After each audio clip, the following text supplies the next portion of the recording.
আজকে ছিল আমাদের অফিসের ছুটি, আর এই ছুটির দিনের আবহাওয়াটাও একদম পারফেক্ট। তাই সকাল সকাল ঘুম থেকে উঠে প্রীতিশদাকে ডেকে নিলাম আমাদের রুমে। আর আজকে আমাদের যাওয়ার কথা হচ্ছে মার্কেটে কিছু জিনিস কেনার জন্য। এরই সঙ্গে প্রীতিশদা কিনবে একটা ফোন। আর প্রীতিশদা কি ফোন কিনলো সেটা জানার জন্য অবশ্যই পুরো ভিডিওটা দেখতে হবে। আর এরপর আমরা একটা অটো বুক দিয়ে বেরিয়ে পড়লাম মার্কেটের দিকে। আর অনু এখানে আসার পর ওকে নিয়ে আজকে প্রথম বেরোলাম। কিছুক্ষণের মধ্যেই আমরা চলে আসলাম মার্কেটে। আর এখানে এসে কিছুক্ষণ ঘোরাঘুরি করার পরে আমাদের রুমের জন্য কিছু কিনেও নিলাম। আর কেনাকাটা শেষ করে আমরা সবাই মিলে চলে গেলাম একটা মোবাইল শপে। আর এখানে ছিল শুধু আইফোন আর আইফোন, যদিও এগুলো সেকেন্ড হ্যান্ড। কিন্তু প্রীতিশদার তো কোনো ইচ্ছাই ছিল না আইফোন কেনার। প্রীতিশদা ভেবে রেখেছিল আইকিউ টপ মডেল ফোনটা নেবে, কিন্তু দুঃখের বিষয় সেই ফোনটা এখানে ছিলই না। এরপর কিছু দোকান ঘুরে দেখে আমাদের এই মোবাইলটা পছন্দ হলো, ভিভো V60।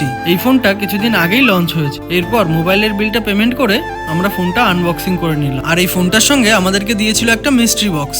আর এই মিস্ট্রি বক্সে ছিল একটা সেলফি স্টিক আর একটা কফি মগ। এরপর সব কেনাকাটা শেষ করে আমরা আবার রওনা হলাম রুমের দিকে। আজকের ভিডিওটা এই পর্যন্তই। ভিডিওটা কেমন হলো কমেন্টে অবশ্যই জানিও।